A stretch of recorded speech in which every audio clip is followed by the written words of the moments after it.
At syempre ngayong umaga mayroon na naman po tayong mga may init na balita at mga issue na pag-uusapan. Pero bago po tayo dumako dyan, dito po muna tayo sa ating Food for the Soul and Food for the Spirit.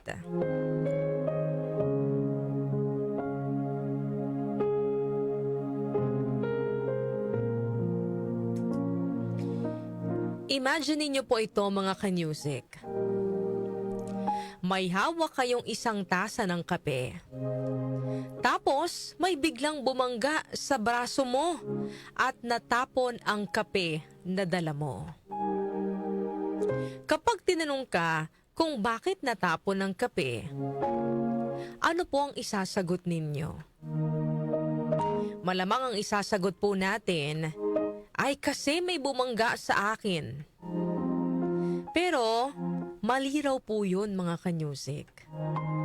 Ang tamang kasagutan, may natapong kape dahil kape ang laman ng tasa mo.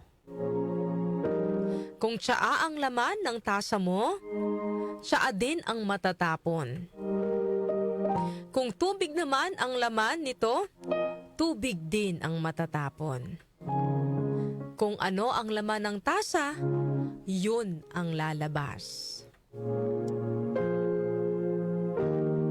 Ganyan din po sa buhay natin, mga kanyusik.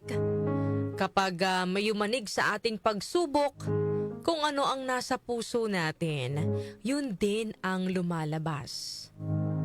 Madaling pikiin ang mga bagay, madaling magpanggap, pero kapag dumating ang panahon na susubukin tayo ng buhay, doon lalabas yung tunay na tayo, mga kanyusik.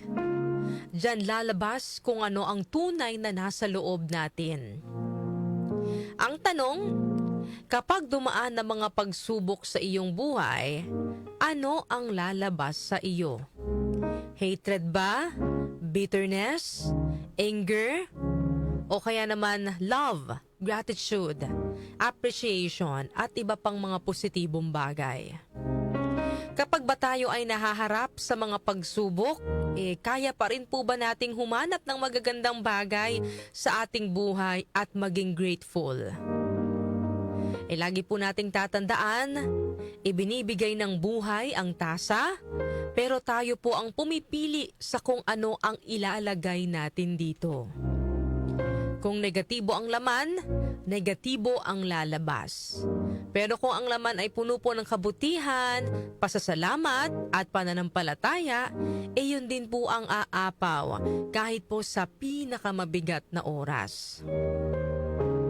Kayo mga ka-music, ano ang laman ng inyong tasa? Ano ang lalabas sa inyong tasa sakaling yanigin kayo ng pagsubok?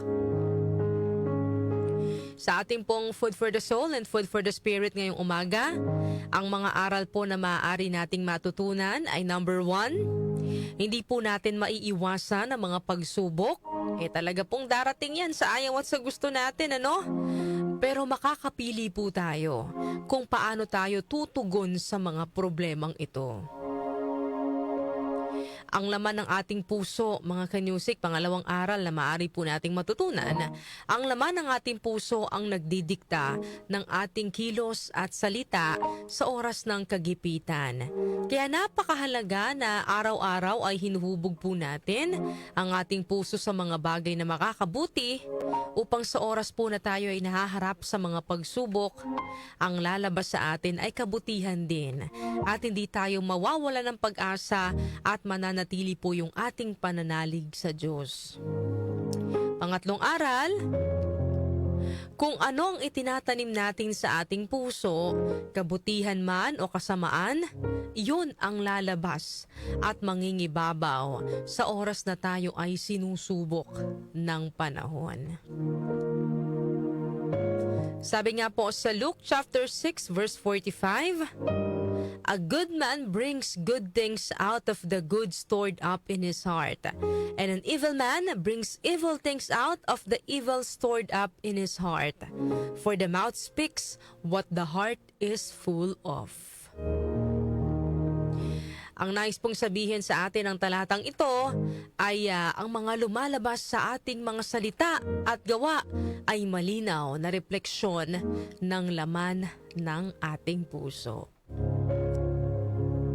Yan po ang ating food for the soul and food for the spirit ngayong araw po ng Friday.